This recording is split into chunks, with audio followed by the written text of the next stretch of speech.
Hey guys, I've had some of you ask me to do some tutorial videos, so I thought I'd give that a try. And I did just try doing this for like an hour, and it turns out I had completely the wrong capture in OBS, and I was capturing WoW the whole time and constantly referencing things that are not in WoW. So that was great, so I'm starting again. So hopefully I can go a little bit faster this time, but probably not. This will probably be a very long video where I explain a lot of things and jabber on a lot because I don't know anything to do with video editing. So it's just going to be one take. So first of all, I'm going to put in the description for this video my Discord server.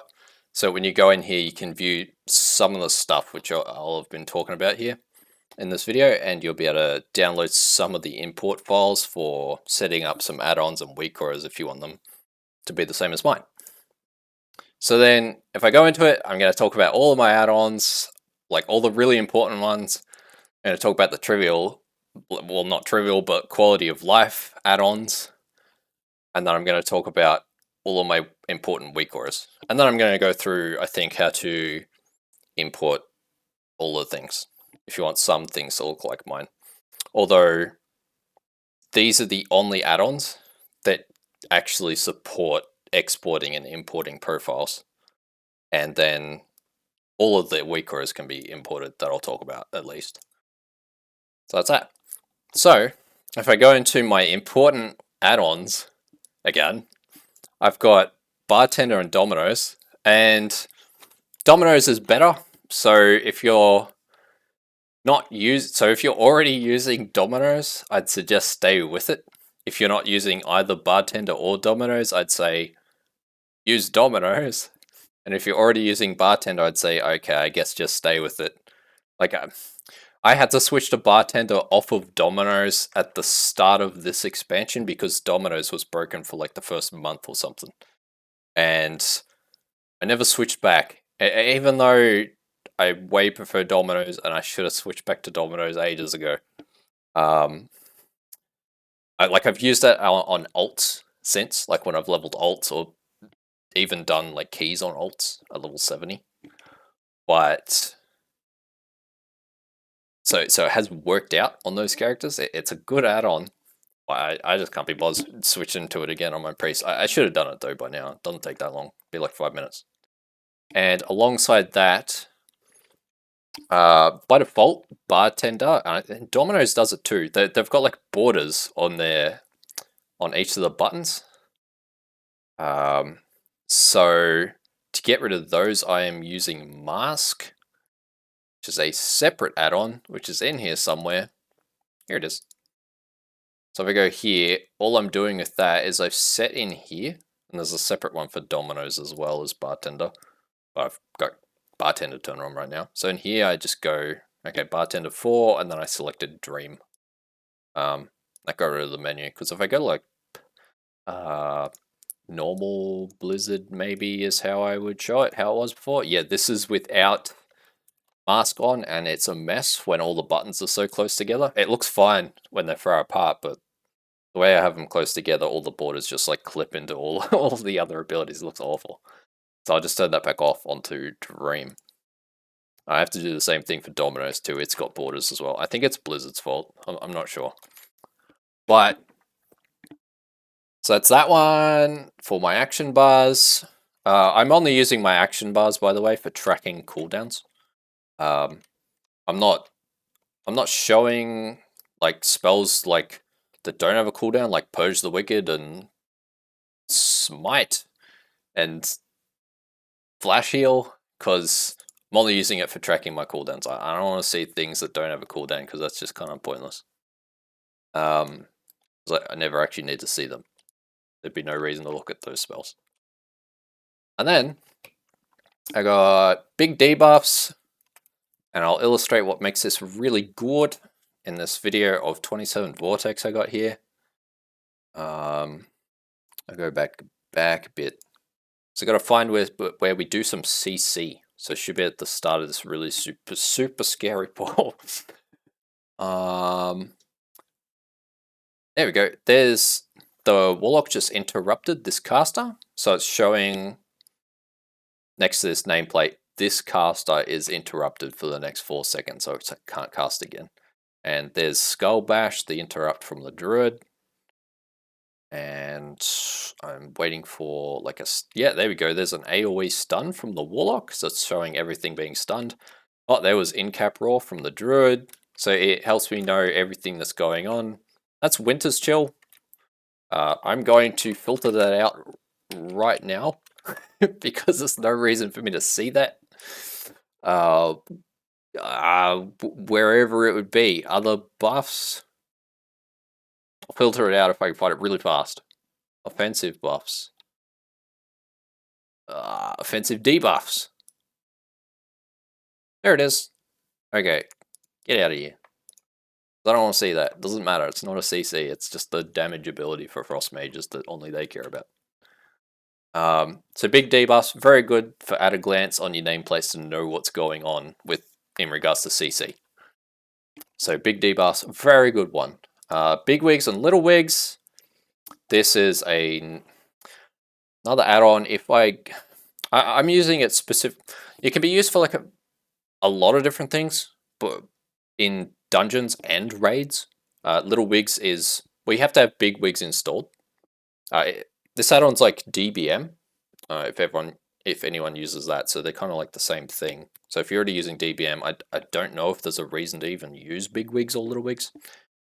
Otherwise, I'm using Big Wigs and I'm also using Little Wigs. They're two different add-ons. I must have Big Wigs installed for Little Wigs to also work because Big Wigs is for raids and it's also like the core add-on of Big Wigs. And then Little Wigs I install to work for dungeons. It like plugs into Bigwigs, so I need to have them both. Otherwise, I won't see timers in dungeons. So if I show it here, I've got. Now here we go. So there's like 12 seconds on this boss, last boss of Vortex, until he summons his next ad, which is like the big scary. I need to do 1,000,000 healing phase of the fight. So it helps me to know timers for all these things that mobs never, like bosses never give a warning for. So then now it's out and then it's showing me the timer until the next one. Man, did I paint stuff in time there? No. Oh, scary. I meant to pain suppression myself for that cast about it. I didn't because I'm dumb. Okay, so if I go to Bigwigs, I open that up. What I'm doing in here, so say I go to, so Vortex Pinnacle is a Cataclysm dungeon? Yes, it'll be in here. I think, there it is. Most of them, like, and then you got like the Dragonflight ones and all the other ones for the other expansions. But if I go in here and I select the boss from here, last boss, I can track various abilities. Most of them won't show timers for like when you select abilities to show or hide or whatever in Bigwigs. But this doesn't matter at all. But I have this turned on so that I see how long until the ad comes up because I really need to be ready for it. And there's no warning, and it'd be something like the first boss of Brackenhide. If I go here, this is the first boss. I'm showing how long until he hits everyone really hard and puts a massive bleed on them. So it's like specifically for tracking. I'm specifically using it for tracking the timers on when bad things are going to happen, so I can be ready for them. Really important as a healer. As a DPS, still important, not quite as important, but still very important. But as healer, very important. Okay, details. That's why I show my damage meter here. And it's also for tracking healing, it's for tracking like what killed people. So if I find a death log, apparently 3 people died on the last boss of Ataldazar. Goodness. Of course 2 of them were Python. Or Python. So it can show you what killed them. So in this case, I know that Soul Link is it's one of the ads reaching the boss. Like that boss has like ads that you have to kill before they reach the boss. So we let some of them get through, so it started hitting everybody.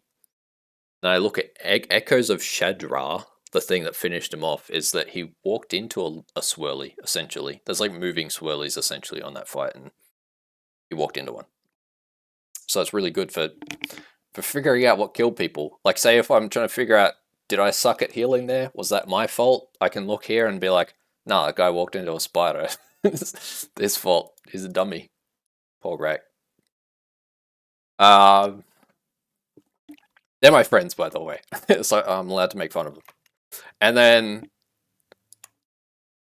oh yeah, and then it's got the healing breakdowns. So if I go to healing on this guy in a Taldazar, this boss, as you can see, I healed for 110k HPS. 64% of it was atonement. That's a hell of a lot of atonement healing. Because atonement is crazy good on the PTR, by the way. By the way, I'm on the PTR right now.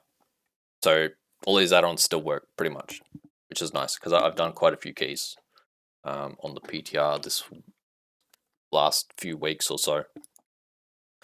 And so if I go here, so yeah, that's showing my healing breakdown. It shows the damage everyone did. I kind of kept up almost with people somehow. I don't know how that works. And then shows my damage breakdown. My Mindbender did a lot. Penance did a shit ton. And it's very good. So details are really important. You can use, so you're seeing like damage breakdowns, healing breakdowns, how much damage and healing you did, all the kicks that everybody did in here. Like throughout the dungeon, I can be like, oh, okay, this guy kicked way more than everyone else. What is everyone else doing? And then I can see what they kicked and that sort of thing. So I can judge people better.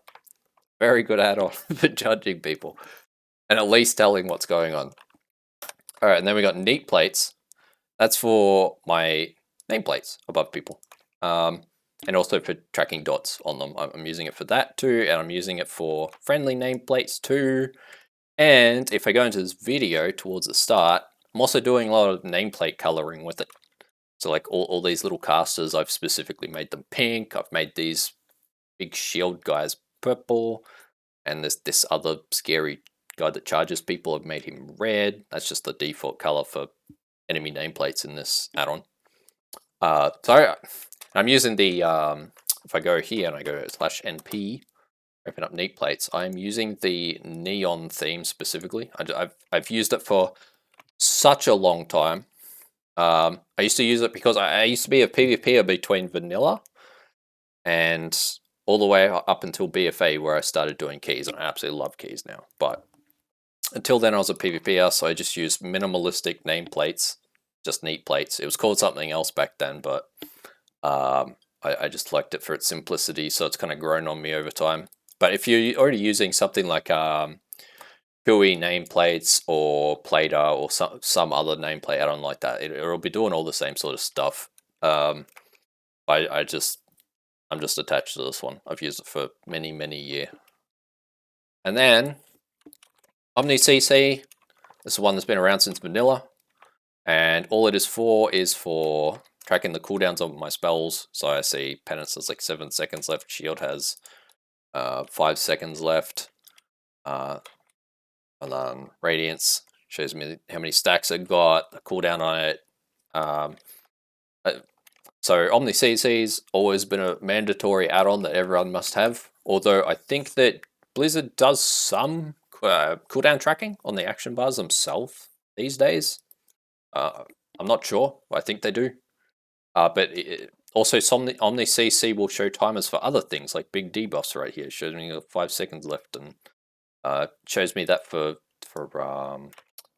if I activate Power of the Dark Side here, it shows me the timer on this, and that's weak auras, and so it plugs into a whole bunch of other add-ons, so it's still probably a must-have add-on, Omni CC. And then Omni CD is for tracking the cooldowns of my party members. So here we can see Mass Barrier on the mage is available. It's not on cooldown. We can see the tank has used Incarn. It's not coming back for like another minute. The Innovator is 30 seconds away. That sort of thing. So when I go to a boss eventually when I find it. And oh yeah, here we go. So this burst heal phase is about to start. So what I'm looking for, if I was good enough, to be honest, a lot of the time I'm not looking at cooldowns because there's only so much I can mentally comprehend at a time. But sometimes it's really nice to be able to see this cooldown is up. But if I was good enough, I could go, okay, Warlock has Dark Pact and Unending Resolve. They're going to be fine. Evoker has Obsidian Scales, I believe it's called. They got like 2 different abilities called Scales, so I keep getting confused which is which. I think this is Obsidian Scales, 30% damage reduction. I know they'll be fine. Although Evokers tend to be rather squishy. Oh yeah, you use that ability as well, so he's fine. And then I can look here, I see the mage has Alter Time if they wanted to use it. They didn't really need to there, so it's fine. I don't know why he pressed it when he was 40% health. That was mean, and just was thinking he wanted to make things harder. God damn it, but and then so Wicca was really good for that. And I also use it for some classes.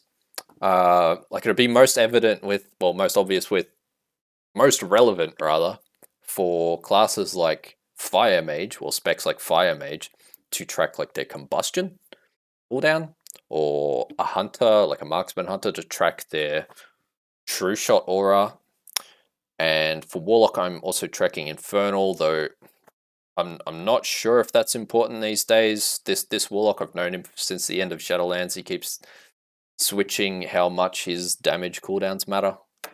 As things keep changing with Warlock, it's getting really confusing. I think it still matters. I'm not sure even anymore. But I used to also track offensive cooldowns so that I know when their main damage ability will be up, so I know I can power infusion them when it comes up.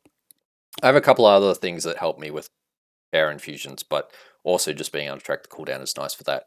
It also lets me know that if I have DPS people in my party that rely on damage cooldowns like combustion and true shot and things like that, that if we're about to do a really scary pull with a million mobs in it, like really big trash pack, and I look over there and combustion is like gone for the next minute, or like the balance druid has no incarn for the next 2 minutes, I'm gonna be like, maybe I'm gonna say in voice, we probably shouldn't do this pull because we're all gonna die because nobody has any damage available because their spells are on cooldown. Like we're all just gonna die. Everything's gonna live forever.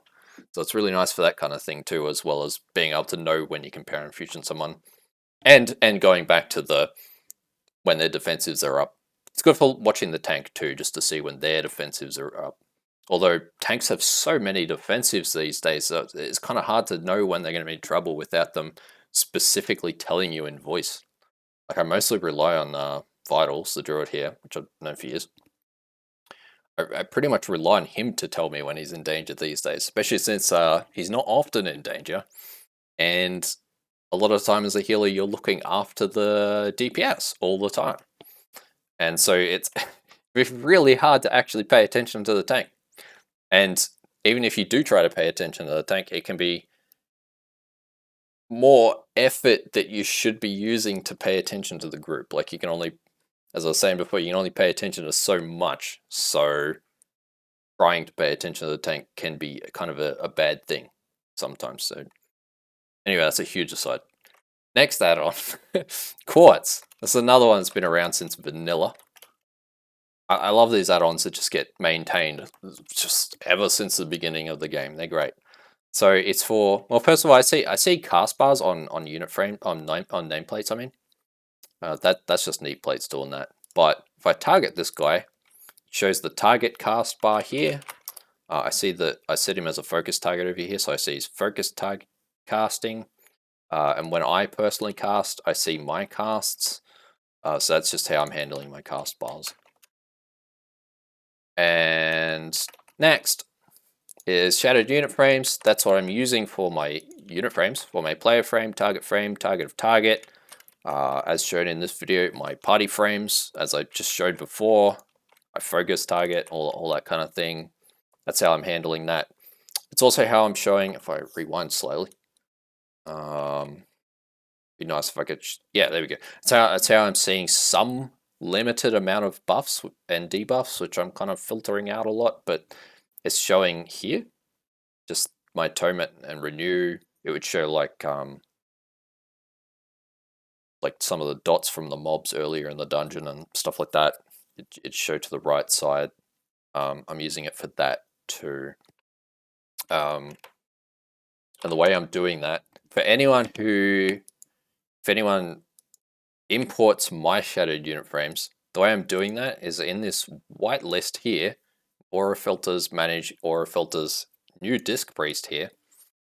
You can see all of the buffs I specifically want to see on party frames. Because a lot of buffs are just so irrelevant and I only want to see some really important ones. So I've just got like a small list of buffs I specifically want to see. And then with debuffs on party frames, I'm actually doing it the other way around where I show all debuffs because there's very few debuffs in keys. In PvP there was like a million debuffs, so I wouldn't do it like this. But in keys, I just show them all because there's so few debuffs in there and most of them are really important. And I'm just filtering out quite a few, but a whole bunch of debuffs like satiated. That's from one of the lust abilities, so I don't want to see for like 10 minutes straight this guy has this debuff on him. Like, I don't care. You know, all these things I'm filtering out. Oh yeah, challenges burden. That's a big one. There's like a debuff on every single player in the dungeon. This one right here that shows your inner key. I don't want to see that debuff for the entire duration of every single key I do. So that's how I'm filtering things. Okay, next. Tullo range. Okay, this one's easy to explain. It shows on my action bars, it shows red for that they're out of range for my abilities. And then I go in range, and now they're not red. Incredible. And then it does it the same for defensive ability. That guy just logged out when I was trying to do this. What a joke. Okay, there we go. That NPC is not going to log out. So out of range, red, go in, no longer red.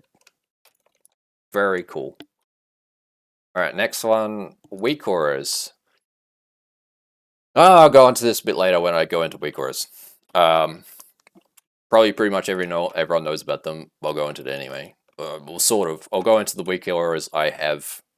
It's kind of like for anyone not aware, if there's anyone in existence who doesn't know what weak auras are still, is in a way it's kind of like a separate list of add-ons. And it uses the weak auras add-on to handle all of those add-ons. So you've got like main add-ons, and then you've got the weak auras add-ons, and then people kind of write their own add-ons in that. So then you need the weak auras add-on to grab their add-ons that they made in weak auras. It's very confusing until you've used it for a while. And then, so I'll just go into that later.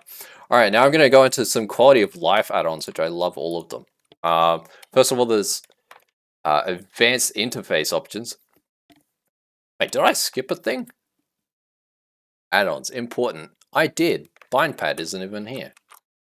I accidentally deleted that just before. I'll go back into this. Wait, that's not a trivial. Oh, I mean, I guess it is kind of I guess it is kind of quality of life. It's just extremely important to me. Anyway, advanced interface options. So if I go into options, add-ons, it's here, and it shows a whole bunch of settings for things that used to be in the interface options in the game in here. But for whatever reason, Blizzard's decided to delete them. So it's got that sort of thing, like toggling. LUA is securing the ability toggle for anyone who knows what that is. I do, but I'm not going to explain it.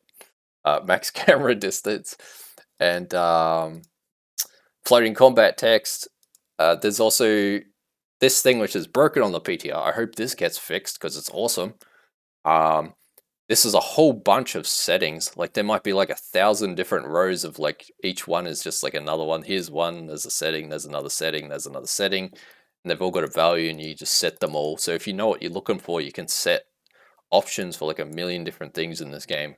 I haven't set many of them, but some of them have been nice. Like especially ones to do with nameplates where I can set like the max distance I can see a nameplate, so I can't see this thing till it gets within like 40 yards or something. 45, I think I have it set to. And then also for making it so that my yeah, so if I have a target selected, their nameplate will not go up to the very top of the screen. I set like a little a border so that it doesn't go too far. And various other things that I can't recall. I've set some things. It's a really nice thing to have access to anyway, in case it comes up someday, and you can kind of just generally see what's in there. You just have to be careful not break things though. Although it does say what the default options for every single thing in there is, so it's still nice. Next one, basic minimap. I show my minimap with it. Incredible. BindPad. I'll go back into that one. Bug wrapper and bug sack. So ordinarily you have the option of, in this game, to show errors when they occur. Probably everyone's seen it. It spams you in this window that constantly says, you've got an error, and then you have to figure out how to hide it, and then you'll never know you have errors ever again.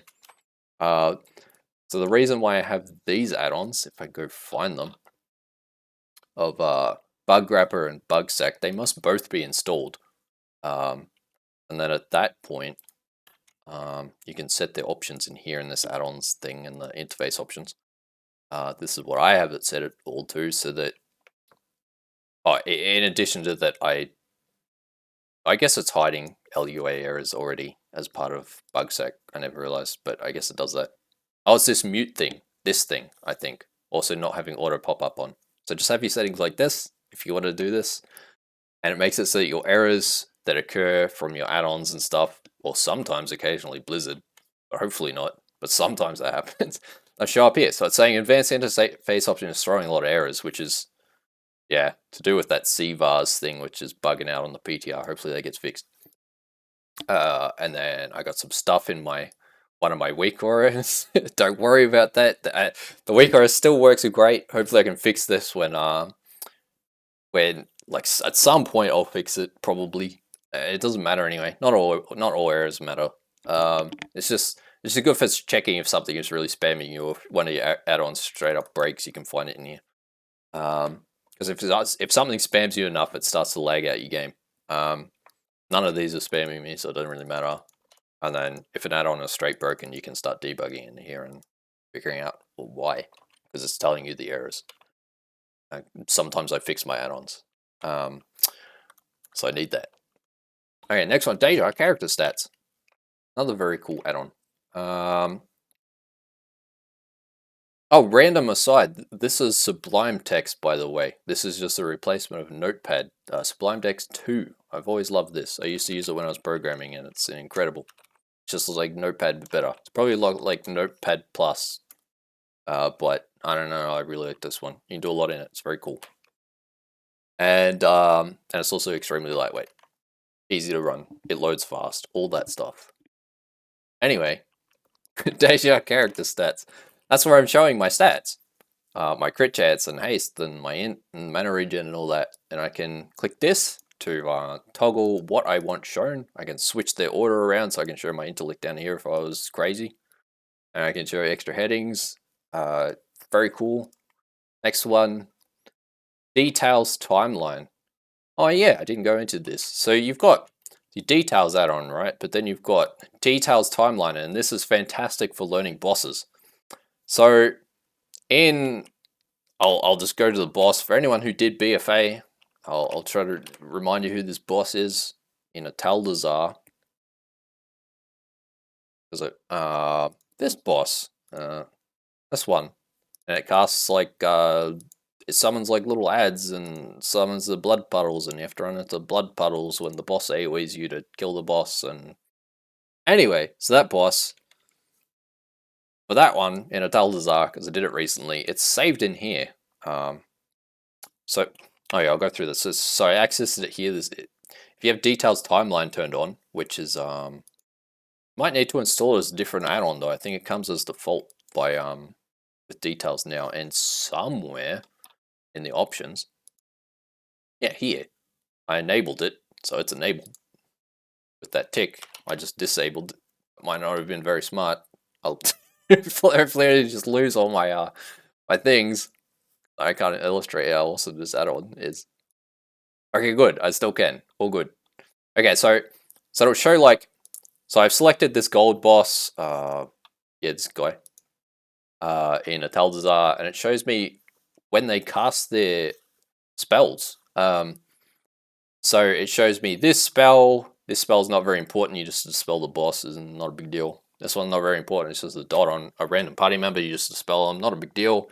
But what does matter a lot is this spell, because it's an unavoidable AoE that the boss does, and it hits everyone for like 100 billion damage over like 6 seconds or something. And you need to be really well prepared for it as a healer or even a DPS to just know when to press a defensive. And so first of all, I'm using like Bigwigs and Little Wigs and all that to show the timer of the ability, so I know it's coming up. But if I want to look back into how this boss worked after I do it, I view it in here, and I see at 29 seconds in, that's when they did their first big burst heal phase.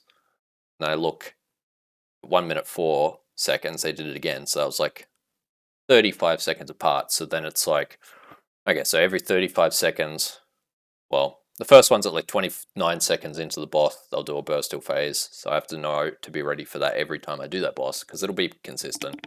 A lot of bosses are like that. They'll have the spells cast at like the same time, so you can use it to learn them pretty well. And then 35 seconds later, they do it again. So I know that, like something like, I mean, I'm going to go into, I might make a separate video about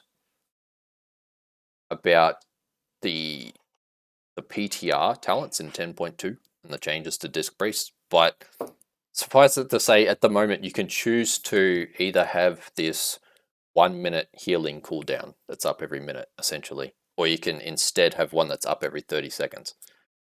So then now that I look at this boss is doing their ability every 35 seconds, so that I know if I take that healing cooldown that's up every minute, it won't be up for every one of these. So it might be a good idea to take the one that's up every 30 seconds. And then I can also help the DPS in my group to prepare to like know exact timings of when they have to use their defensives. Because some bosses it can be really important, but I can also just generally get in my mind of how often I need to heal each thing. So it's really nice for learning bosses. That and recording your gameplay is really sick as well. That kind of combination of things is really nice. That and reading details. And using Warcraft logs if you can be bothered with that. I can't be bothered with that. So that's a lot of work. And then you got the Atrix maps. That's just how I show my map. The way I've got it shown and how it fades out when I move and I'm not massing over it. That's all. Leatrix Plus, I type /LTP, that being the next one. And in here it brings up a menu. It's just got 1,000 really nice options. Like when I open a repair vendor, it'll repair automatically. When I open a vendor, it'll automatically sell all my gray items. And what else? Like that, it does so many things. And then hides error messages, so when I'm spamming spells, it doesn't say this ability isn't ready yet, or that target's out of line of sight in the direct center of my screen at all times. So that's nice to not have that. And then,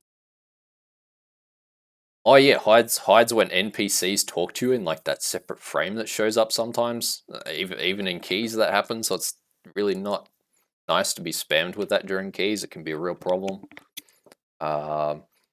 And then I use it to mute some sounds. I use it so I can loot dead mobs faster.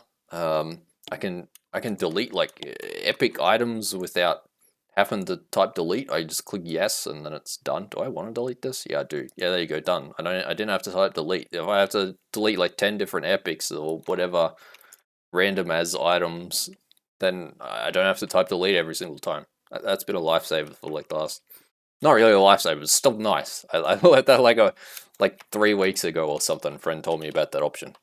I'm glad I found it, that they found it, and then showed me. Okay, next add-on, mask. I went through this. This is how to show how to like change the borders on action bar buttons. I think it does other stuff too, but it's all I use it for. Like it doesn't do anything else by default. You have to like turn everything else on. That's all I'm doing it for, so that my action bars don't look awful. And then opie, if I type /opie, I have set up, I've gone into custom rings, and I use this. First of all, I click new ring, and then that, I think it took me to like this menu, where I can like go like add a new thing, and then I can find an item, and I can add my Hearthstone to it if I wanted to, but I don't, so I'm going to get rid of that.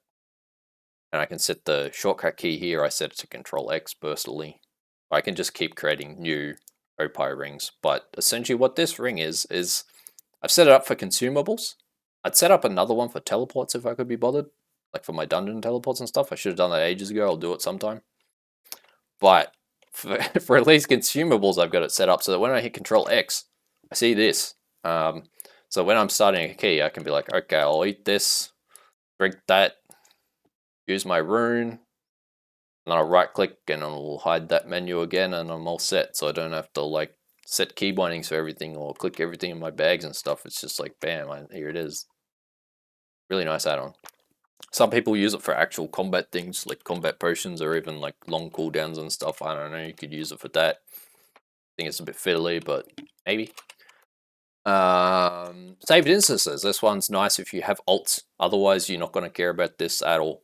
So I'm on the PTR, so it doesn't really illustrate a bit. If I was on live, it would show my other characters. It would show like my mage here. It'd be like another column. Here's my priest already, so there's one of the columns. Show my druid here. Here's another column. And I can use that to see various currency. If I cared about honor or whatever other currencies there are, you can like enable and disable all of these. And I can see what keys they've done this week by mousing over it. And it's telling me I've done 2 keys this week, so I need to do more for Vault if I cared about that, which I don't anymore. But if I did, it'd be important. And I can see it for my mage as well when I'm not even logged into it. So you just see all my characters in one spot.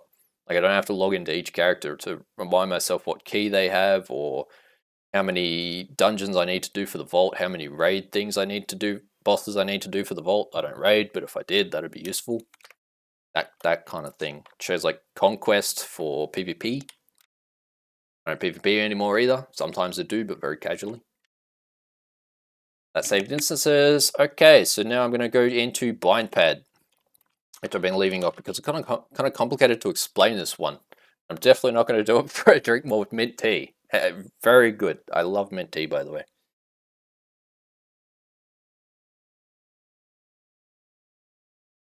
Man, how good is mint tea though? All right, BindPad. Oh yeah, so I just type /BindPad. By default, you if you decide to use this add-on, you'll start off on like the general tab. I find that I don't understand BindPad too much if you don't just use the character specific tab. So I've just gone character specific. Then it asked me, I think the first time I go here on each character if I want it to be character specific, and I just click yes. It's just like a little pop-up. So make sure you get into here, and then you can select which of these 4 things you want for your discipline spec. So I've got this one set for discipline. Here's all my key bindings and macros managed through this. So if I switch to holy, I'll just show you that. Because I'm currently on disk, I'm switching to holy spec. And bam, it switches me out to holy automatically, and there's all my key bindings for holy. So I've set all my key bindings and macros for each spec. Granted, I don't play a lot of shadow or holy, pretty much ever. Now I'll switch back to disk. So yeah, it's a bit of work to ever explain what makes this add-on good. So first of all, I think that managing this default macros interface kind of sucks, because it's just kind of not nice trying to set an icon, specific icon. It's very hard to do that in the macros interface. But it's very easy to do that in BindPad pretty much. Not only that, but when you do create an add-on, you're limited to 255 characters. That's not usually a problem, but sometimes it is. And if you want, like, say, character specific macros, you're limited to, what is this, like 18 macros? That's nothing. I need more than that.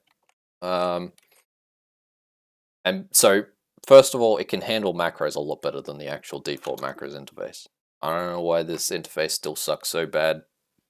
I don't think it's even changed since vanilla. I don't know what's up with that.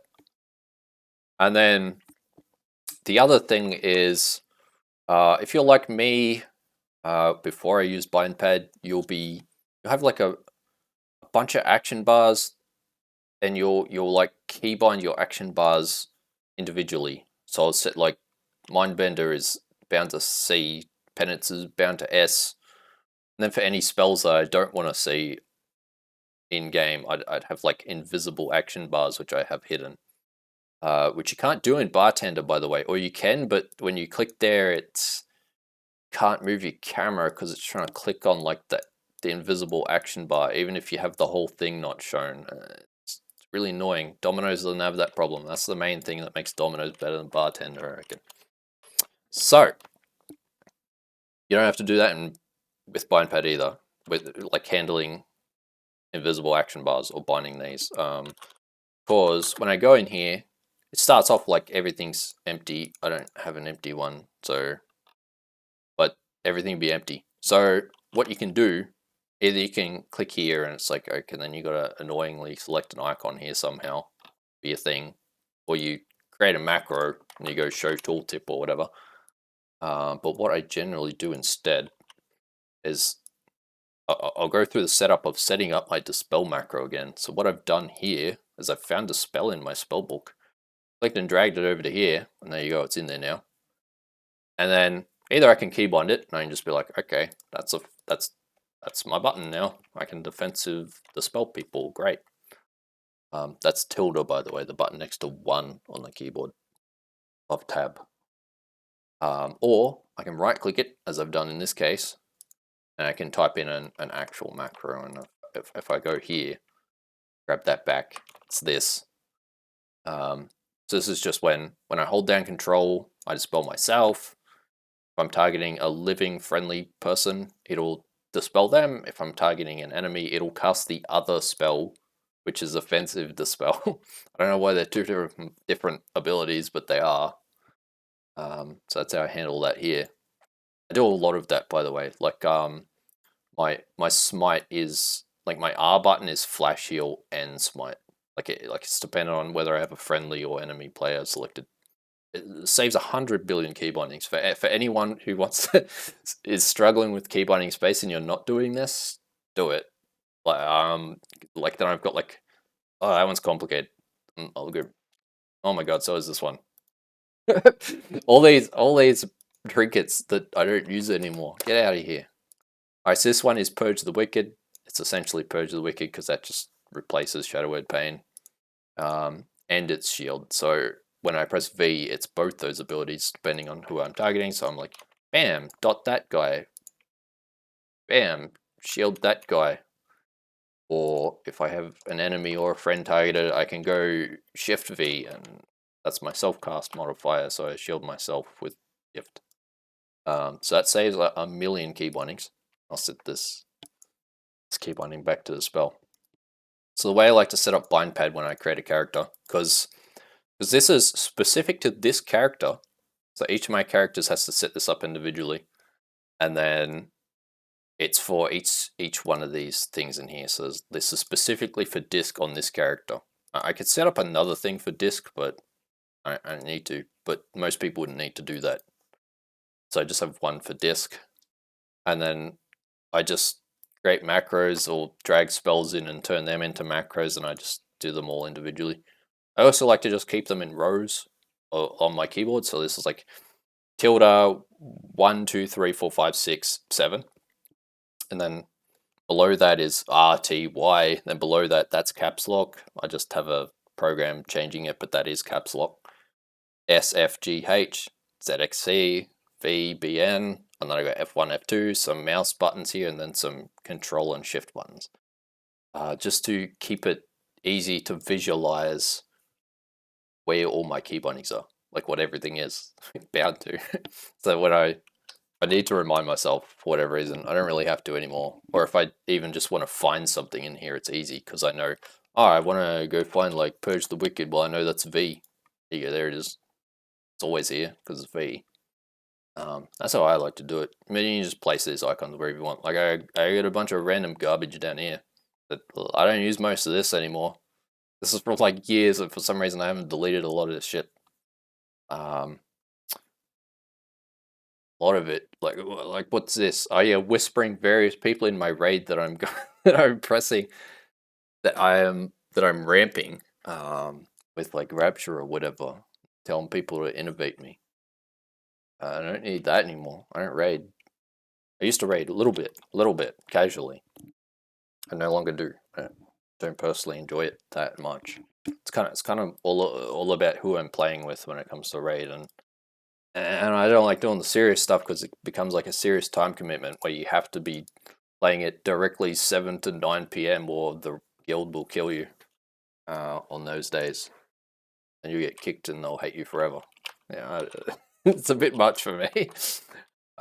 M plus is, it can be a little bit time sensitive like that, where people want you to be a little organized, but not as much for whatever reason, not as full on with it. I tend to like keys more than, and I just don't like the gameplay of raid too much. That's just me. Like it's fun to like raid, whatever. It's just not for me. And then besides BindPad, very cool. I really like being able to just manage everything through here. Very good. Don't have to deal with all these other problems anymore.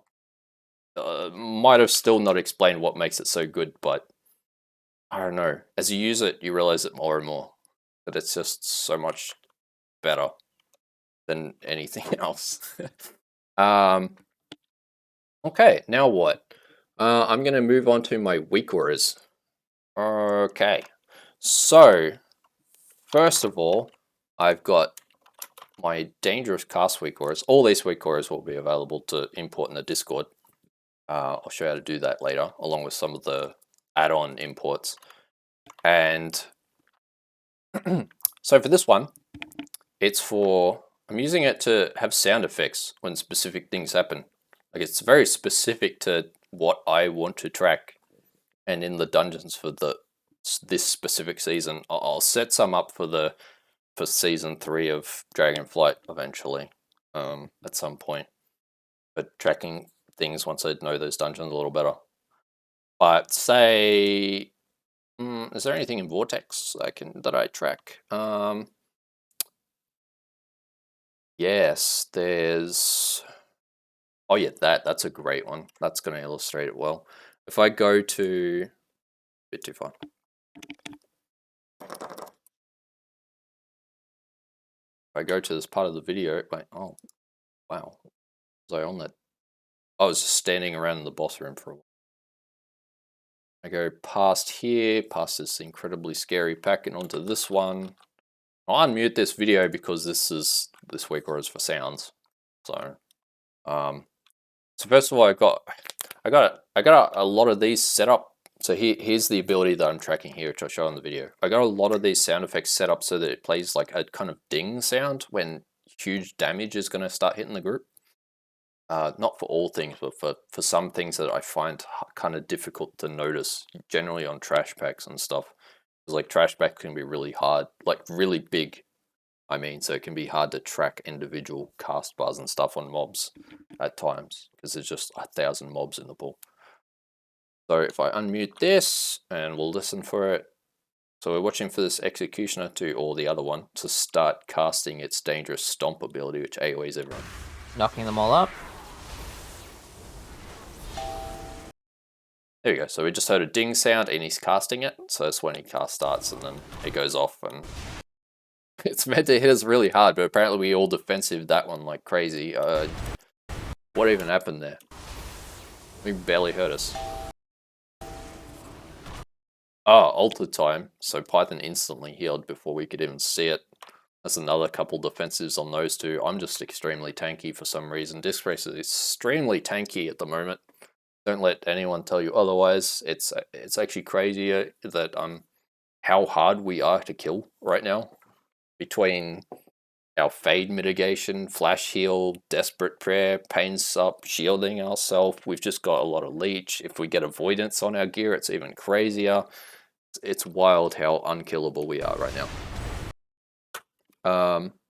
Compared to like Shadowlands, where it's like, yeah, I was squishy back then. Now I notice that I specifically need to be healed less than other people. Like even DPS that have big defensives and stuff, like a lot of them, they can't keep up with what I'm doing. We are tanky. That's a big aside. So then I have like another thing. I'm gonna go into a different video for this. I'm gonna go into Halls of Infusion. Because like, so I got like the ding sound when like some damage comes up, right? Like the main takeaway from this is that I guess a lot of what I'm explaining is like things that you should have your UI set up to be able to do. And in this case, it is having sound effects can be really, really nice so that you know that something is happening that you need to be paying attention to without, like say in these trash bags, it's just so difficult to pay attention to everything at once that just having a sound, like an obvious sound show up and just instantly alert you is so nice. So if I go, I'm looking for these dragon mobs here. Here's one. Oh, you just did it. So I've got 2 sound effects for these dragons. I'll see if I can get the first one. Actually, I think it's about to happen. My video would stop buffering. I'm fucking up the leap for the first time ever. Oh yeah, we're about to fuck up this skip. Oh, Yeah, we fucked up this skip, so Python gets hit. oh. I'm fine. We just play it. I'm maybe? not. I'm not. Are we dying or playing? They're fighting it. Okay. What we're listening for... Shut up, me. So what we're listening for is... I'm like talking over myself. God damn it. Okay, so what we're listening for is the ding sound from this dragon about to AoE everyone for a lot of damage. We just play it. I'm maybe? not. I'm not. Are we dying or playing? There it is. And he's also casting that. Like I might have been looking the wrong direction, like I was a moment ago. I might have been looking at something else. I might have not been targeting this guy, not have any way to know this is about to happen. So the sound effects is really nice. Not playing. The damage about to hit us, and then we just got hit really hard. And now I'm going to listen for another thing, which is going to be a cat meowing, and I'll point out what that's alerting me of. Oh, really? There it is, the cat meow. So that is, this guy's starting his frontal. Generally I've got cat meow set up for frontals and tank hits. Well, really just frontals, all frontals pointed at tanks. This one's pointed at the tank, though in this point, we're all in the way, which is scary. Like, what am I about to do? Which frontal? Sorry? Yeah, I ran away because I heard the meow. But otherwise, this particular frontal hits the tank really hard, so I know when that meow happens, this is when the tank's getting absolutely obliterated if they don't press a defensive. So there's a lot of things like that, which it's really good for, that I've got sound effects set up for through this weak aura. So if I go into Underrot here, I've got when the maggots do their frontal, I hear a cat meow. When Cragmore, the second boss, does his charge, I need to move out of that, so that's essentially a frontal. That'll cat meow at me. When some of the mobs throw out this really painful dot, I need to dispel super fast from people. That's a ding sound. That's another cat sound. What does that? Oh, that's the last boss frontal. And Neltharian's Lair, there's like avalanches, swirlies that you have to run out of in like half a second. You basically need to be running before they even start. That's a cat sound. That sort of thing. So that's how I'm handling my sound effects, is through weak auras. You can do the same sort of thing through Bigwigs. Like if I find like you can't use it for every ability though, so that's one problem. Plus I like to just handle all my sounds through weak auras so I can keep track of them, because it can be hard to find what sounds you've even got turned on in Bigwigs after a while if you manage it through there a lot. It's still good for it though. Like say, I'll go into more obvious boss. Say there's Bromac, the guy that summons totems in Ultimate. And then the totems AoE everyone for 1 million damage for like 15 seconds or something. Depends on the group's damage to kill the totem. But I could go into here. I found the totem. I've got the timer turned on for this since I've got it ticked. I've got the bar turned on. That's the timer. If I wanted a sound, I'd have this ticked. And then I'd set a sound in here for it. So you can do that in here too. But if I go into my dangerous casts, here's like say the avalanche from well, I'll go back to that dragon thing I was on and positive infusion. So like here's the frontal from the dragon, right? And then I can go in here, I go actions, plays a sound, and that's the sound. It's just the cat meowing, and I can select whatever I wanted it to be. And this is what's triggering it. It's like it was cast at the start of the cast from this mob. It was this spell, and that's all I'm doing. That's all I'm doing to set those up. But having the sound effects is really nice. And then party defensives. I go here, I close all of this again. Party defensive. So I've got it set up into various segments. So first of all, I go in here and I've got like 100% damage reduction essentially. So things that essentially mean you're immune to damage. So like alter time, because they're going to like heal back to full. It's kind of like an immunity. Magic Shell, immune to spells from DKs. Cloak of Shadows, immune to spells again from rogues. Divine Shield, the pally thing where they just go immune to all damage. Ice Block.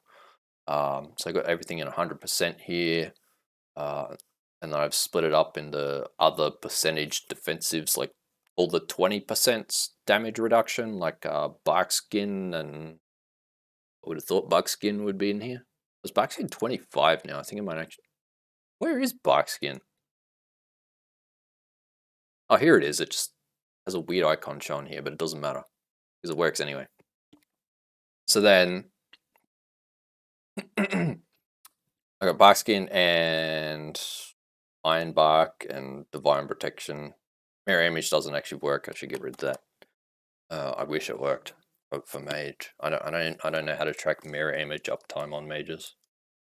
And then yeah, so I'm doing all the party defensives from that. So if I show that in this video, you can see it here where the tank has Barkskin on him currently. The Evoker has that Obsidian Scales, which is 30% damage reduction. And that helps me to know at a glance when I'm looking at my party frames, like say, actually it'll illustrate it better on the first boss. If I go here, nobody popped the defensives on that one. I'll go look for another one. Say I'm coming up here and there's 3 seconds left. I see he's got Zephyr. This guy has no defense. Mate, just 0 defensives. Although they got a huge shield on them. Let's find another one. God damn it. Surely someone has defensives at some point. There you go. Mage has defensives up now. So the dragon used their scales because the AoE is about to go off. The mage is probably about to hit alter time. Hopefully that'd be pretty sick. He did not. Yeah, I don't know. No one did anything for some reason. I guess this part of the fight isn't that scary, I guess.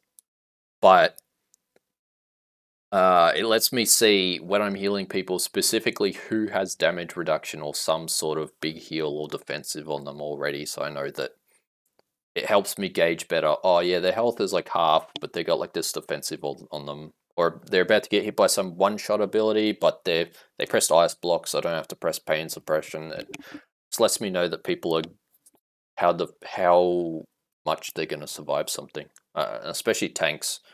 Like as they're tanking trash packs or whatever, you can see just he's using Rage as a sleeper, which is 25% damage reduction. I know he's still got Barkskin, he's got Frenzied Regen, Survival Instincts.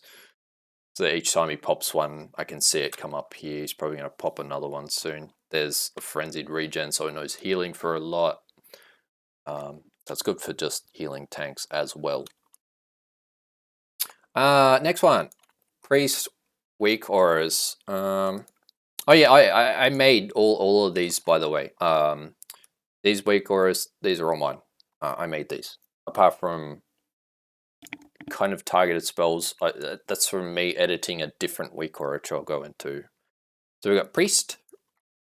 And in here, I've got Various weak auras specific to playing Disc Priest. I'm worried about the other specs because I don't really play them. So this is essentially just Disc Priest weak auras. And then this is going to be shared in the Discord, but it's not going to work until 10.2 because I'm currently on the PTR. So I set this up to work for Mindbender uptime and Shadow Fiend uptime for on the PTR. So what it shows is while my Mindbender is out, it shows how long is left on it. And it does the same thing with Shadow Fiend. That's going to be really important when this patch comes out for people to track that uptime. Dibs on Power Infusion. That's a really important one. When someone pops an offensive cooldown in my group, like say the Fire Mage presses Combustion, it'll show a massive glowing icon here. It'll yell at me with a sound effect as well, and it'll make their unit frame glow.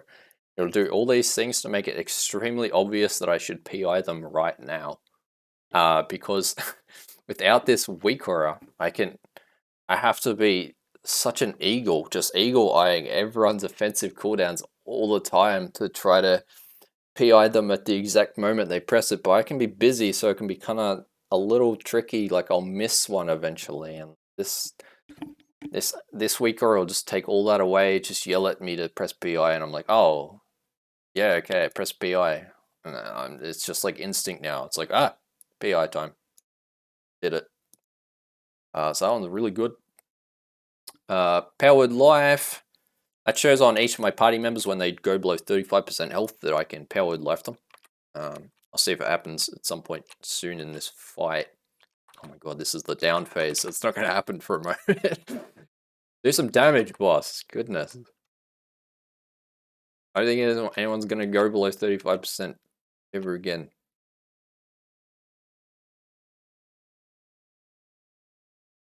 Did the mage just then? Nah, I don't know. We're too good. I think. Oh, someone just did. Okay, so Roria is about to go below. Oh, there you go. Voka went below 35%, so it's glowing red. That alerts me to that I can Powered Life them. On each of my party friends. It's about to happen to the warrior too. There. So it helps to know when you can Powered Life someone.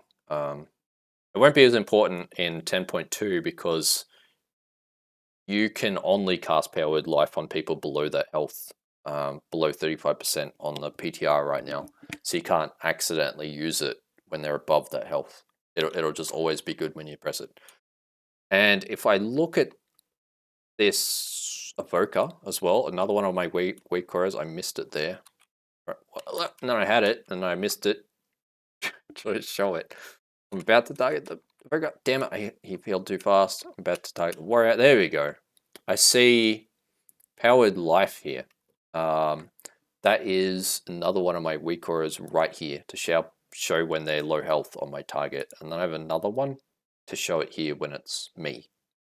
Next to my player frame. I've also got Shadow of Death, so when I look at the target, it shows me they're below 20% health, so they're in execute range for Shadow of Death. And then I've got Rapture. That's just to track how long is left on Rapture. Like if I just press it, it's like, here you go, there's that much time left. Easy. And I go back here, Power of the Dark Side. So when I proc Power of the Dark Side, which I've got it now, it shows me how long left on that and that I have it. It'll be really important to track this. I think it will be really important to track it for keys in 10.2. Once again, I will be probably going through the Disc Priest changes in a separate video. I might. And what else? Rhapsody. I'm not spec'ing the Rhapsody right now, but I saw it a second ago in this video. It shows me any stacks of Rhapsody. I have the Holy Nova stacks that increases its damage and healing. I thought it was meant to glow when I went to 16 plus stacks as well, but apparently not. Oh no, it only shows when it gets to 16 stacks. Yeah, so it started showing here. So I just see this icon when it's high stack, so just to remind me to press Holy Nova. Plus so that I can see it, so I don't have to just look in this mess up here. That's wild up there. That's that. Oh yeah, and then my Surge of Light procs just when I get a free flash heal proc from the talent in the general tree here. Easy. Okay, next one. Targeted spells at player. Okay, I'm going to go back to Vortex for this one. So the targeted spells weak aura have completely changed how I heal dungeons ever since Shadowlands came out. This weak aura existed back in BFA, but I could never get it to work. But now that it started working it for me, specifically in Shadowlands, it's completely changed how I heal. I'll go back here to illustrate it to the start of this trash pack, this really scary trash pack with multiple casters in it. Rewind a little again. Okay, so first of all, I've got two separate weak auras. One is where is it? Here. One is at player, and that will show an icon in the middle of my screen when I'm being targeted by an enemy spell. The other one is this one, which will show it'll show who's being targeted on the party frames. So I'll show both of those right now. So we're waiting for this icon to appear in the middle because I know I'm about to be targeted by one of these casters in this video. There it is. So I'm being targeted. So it's to alert me that I'm about to get hit hard by one of these casters, so that I can react with defensives if I need to. I know that I'm going to need to heal soon. Maybe I can line of sight or I can shadow meld to not get hit by it. Just to really know me, help me to know what's going on with these casters so that it's not just random damage going everywhere at all times that I can't track. And then it also shows it on party frames. Waiting for it to target the mage. There it is. So then he's being targeted. So then it lets me know he's about to be targeted. He never ended up getting hit though because the cast got kicked. Oh yeah, that's another important one. This warlock is about to be targeted with a charge, which is going to put a nasty dot on them. It's a separate cast from this trash pack. There it is. So then it helped me to know ahead of time that he's getting targeted. So I've already got him targeted to dispel him, hopefully. Oh, my dispel's on cooldown, but at least I knew he was in danger ahead of time. So that's targeted spells weak auras. One thing to keep in mind is they are not perfect. They won't work. They just won't work for specific mob casts. Like some of them won't work. Like it'll show, oh, it's targeting this person, but then it just hits someone completely different. And you can learn as you go doing each key which casts it works for and which ones it doesn't. It can also, for some mobs, be a little bit sketchy on pull. But then after that, as they continue to cast that spell more, it will work fine. Just for some reason, the first cast they do isn't great. I can't recall where that happens, but I feel like it's happened in the past. But once you get accustomed to it, like I know these casters in this pack, they're always accurate. So I see this Evoker is getting targeted by two things at once. So if I might be panicking right now in this video, I probably am. But if I'm not, and I'm on top of it, I'll know maybe I should pain suppression this guy because he might instantly die and if these kicks don't happen. Yeah, I didn't do it. I was panicking too much, but it would have really helped for that. Oh yeah, another thing it's kind of like to be aware of is it shows like all casts. They can be filtered out somehow. I'm not sure, but some of them are pretty relevant. Like this guy's just putting his shield up. He's not going to hit this Evoker, but it's showing it anyway. And if you import my weak auras, another thing also to keep in mind is that I have the incoming casts and the defensives on the party frames shown in exactly the same spot. So if someone is getting targeted and they have a defensive on them already, you won't see the incoming cast, but you will see the defensive. The reason I've got that set up is so that, like, if they're already using like a defensive, I generally won't care that they're getting targeted by a spell because they're already safe. I just need to know that they're in danger, and then I see the incoming cast. That's the idea with that, though. It could probably be fixed to show them side by side by going into here for targeted spells, into this specific bit in the drop down, go into display, and then I think you could set the X offset to a negative, like say -20 to push it to the left, or +20 to push it to the right. I think that might be doable. But otherwise, it also actually might not. Because if you try to move this weak aura, the one for handling party members, it can break the entire weak aura. So just be really careful of what you're doing here. Like, be ready to maybe just import the whole weak aura again if you mess with this. But otherwise, the @player one, you can move this one as much as you want. It's just an icon. Show it wherever you want. You're not going to break it. But the party member one is trying to be where the party frames are, so it can break. I'm not sure how that works these days.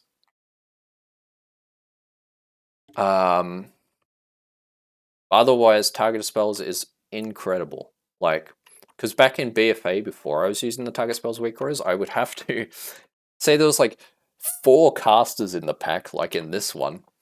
Like, in this one.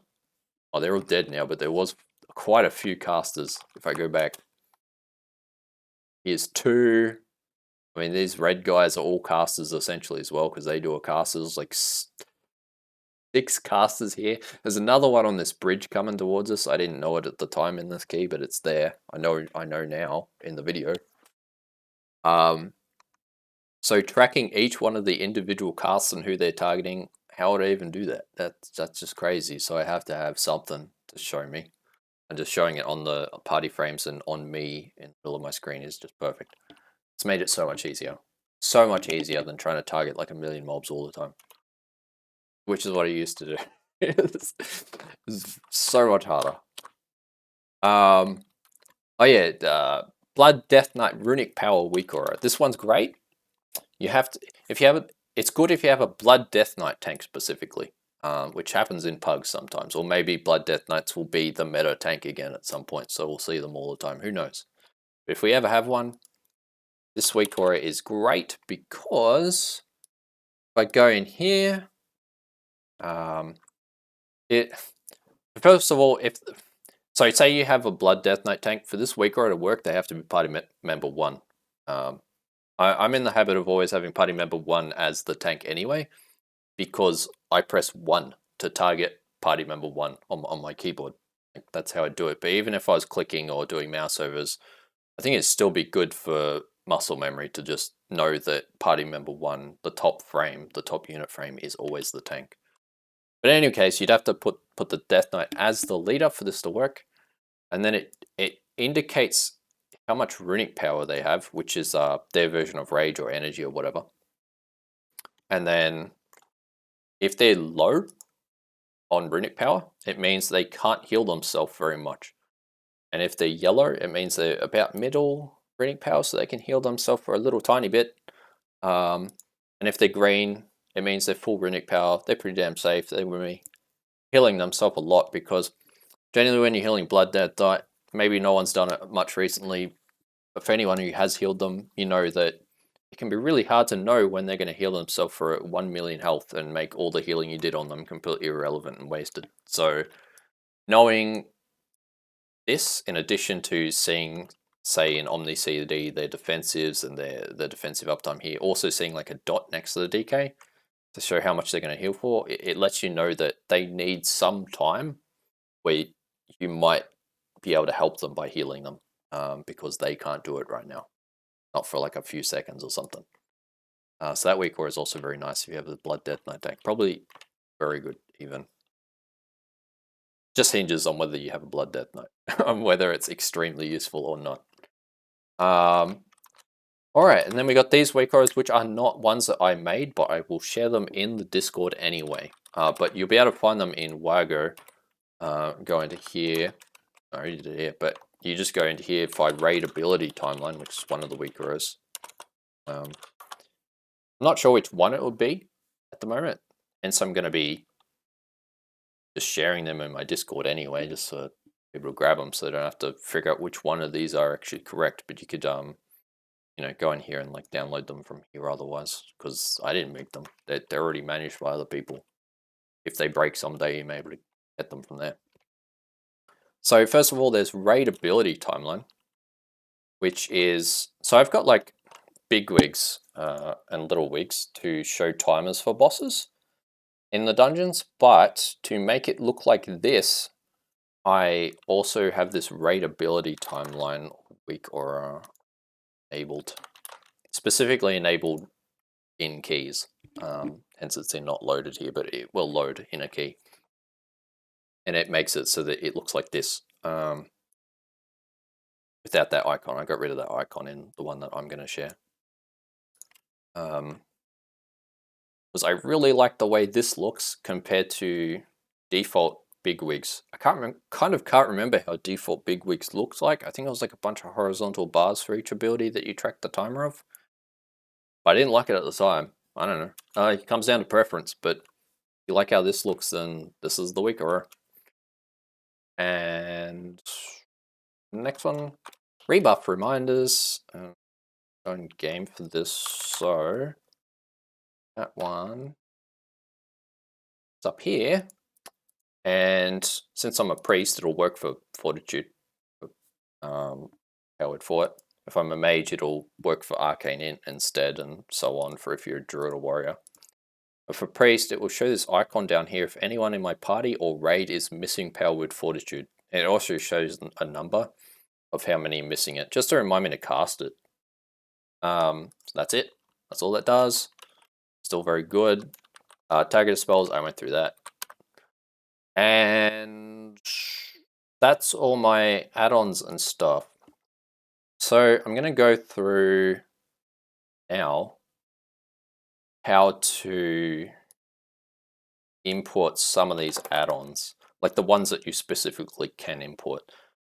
So going into the description, there'll be the link to my Discord. So go in there and then go into the My UI channel and then download this, the add-on imports. Also download this as well for later.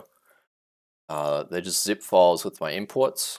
When you unzip them, here it is. It just goes, yep. No, well, I've already got it in here, but when you do that, it'll get this. Then you go in here, and then you go details import. So for each one of these, you'll have to actually open the file in Notepad or wherever. And then you go, so for details, you'll copy all of the text in this file. But this is just for anyone who wants to set the UI to look exactly like mine, is how all this import stuff is. Parts of it anyway, at least the part that I could export. And then you go into here, well, into options, profiles, import profile, and you paste it here. Oops.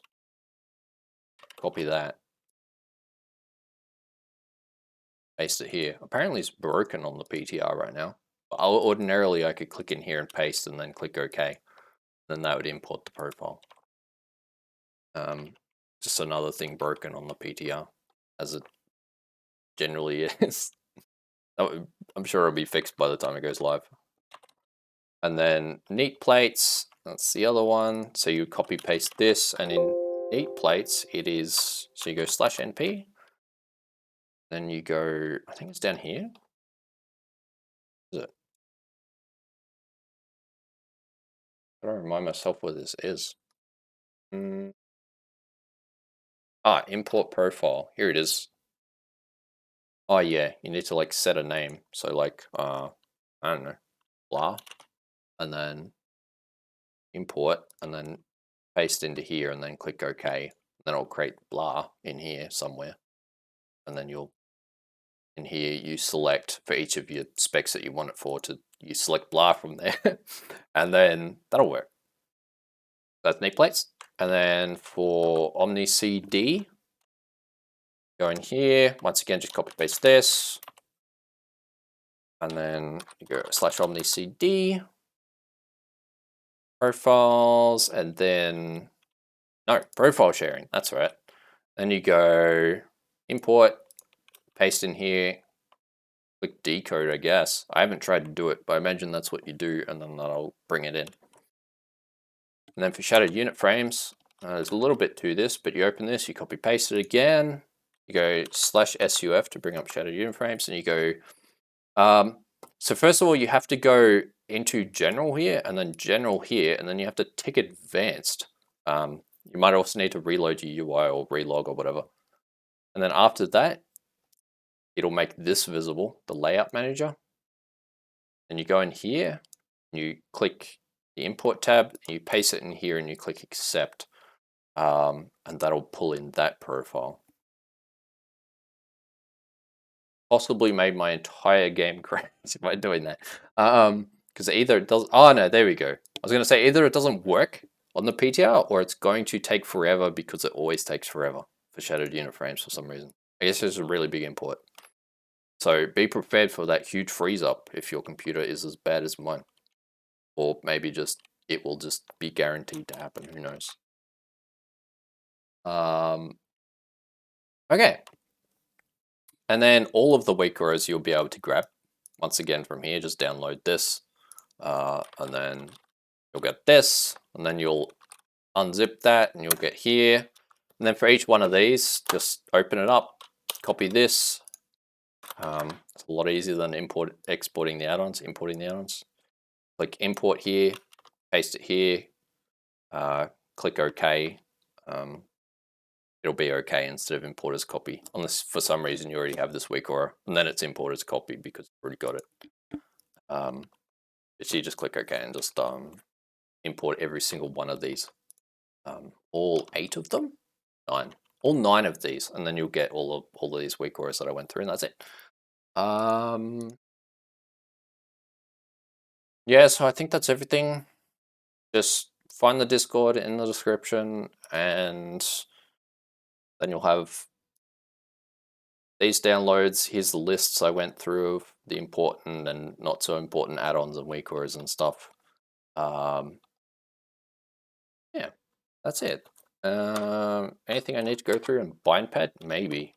I guess I'll show like I mean, it doesn't matter. I also figure it might be helpful to just put like this standard kind of example macro into the weak aura, which I've put here, just so that when I press, because this is keybound to R, so when I press smite it on an enemy, well, when I press R on an enemy, it does smite. When I target an ally, it does flash heal instead, so it's saving me a lot of key bindings. And this is kind of the, well, this is the macro. This part doesn't matter. It's just for live, pretty much.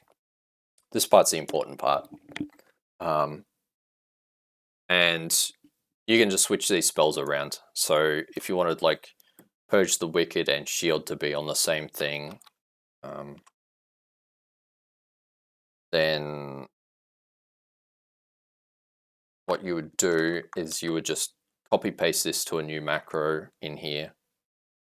Then you could go like Purge the Wicked, set it up here, then paste it, and then just swap the spell name. So it's like Powered Shield, Shadow Word Pain. Because Purge the Wicked just replaces Shadow Word Pain anyway, so this will actually cast Purge the Wicked if you're talented into it. So I just put that there in case someone wants to set up their macros like this, just to have the reference. You can just set up a million different spells like that. I got heaps of things. Here's my Power Word Life and uppies. My new spell in 10.2. Don't worry about it. I might make another video about that. And I got like Mindbender and oh geez, that's complicated because I got like a million trinkets in here. Get rid of those. And then there's another couple trinkets. Get rid of those too. Okay, it's just Rapture and Shadow Fiend. Or Mindbender if I'm talented in it. But so it's just got a whole bunch of things like that. There's all my party targeting macros. For anyone who wants to see that, that's how I'm targeting party members. As I was saying before, I just press 1, 2, 3, 4 on my keyboard. And then I can press H to switch back to my previous enemy. And yeah. Oh, another really good thing, by the way. I'll just go through a few macros. Another thing which I found useful since I started doing it is to macro fade into Desperate Prayer because of how fade is a damage reduction. It's very rare that I want to press fade, but also not press fade. I mean, it's very rare that I want to press Desperate Prayer, but not press fade at the same time. So I just put them both in the same thing. Still have a separate binding for just pressing fade though. That's really nice. What else have I done? Oh, get out of there. Oh yeah, at cursor. Clean this up a little. At cursor master spell, so that when I cast master spell, I don't get a targeting reticle like this. I just go normal master spell. Levitate doesn't matter. Might be about it really. Oh, this is no. I mean, no one will want to do that. That might be about it. Oh, you gotta create a cancel, a cancel, slowfall, and levitate macro. This thing's incredible. Ever since I did this years ago, years and years and years ago, so I can just go like levitate, and my game can lag a bit, and I can like cancel it and redo it. And it's a bit hard to control still because I'm on like 200 latency on this PTR, but it's an American server. But being able to just cancel it really fast is nice. Why is my levitate just straight not working? Dude. Done something? Looks fine to me. I don't know. Probably just PTR specific because it's normally fun. Wait, none of my key bindings work. What? Oh, I can't cast anything while I'm mounted up. What the heck? Okay, I'll illustrate that again. That's a PTR thing. There you go, and then I go bloop. Oh, except I lagged. The idea was to press it right before I hit the ground. Didn't work out too well. That's really nice to have. Anything else? Probably not. No other fancy things. I guess I put a control modifier on my self-dispel because pressing shift tilde is really hard. Whatever. That's probably about it. Yeah, that's it. So that's all of my UI. That's everything. That's everything I'm doing. The whole point of the video is just to illustrate what your UI should be able to do. Like tracking defensives and cooldowns and seeing CCs that are going out and boss timers and seeing your own cooldowns really easily and all that kind of stuff. It's all very important. Alright, that's the video. I might make more videos, I'm not sure. Just because people have wanted like tutorial stuff. Might go through a few things, various things like my thoughts on, like I'd really appreciate feedback on this by the way. But I might go through talent changes in 10.2 for disc, and also through spell power coefficients for spells. Anyone who knows me would, that's just like a complete joke. Is mentioning spell power coefficients to me, but I think it's really important for learning your class.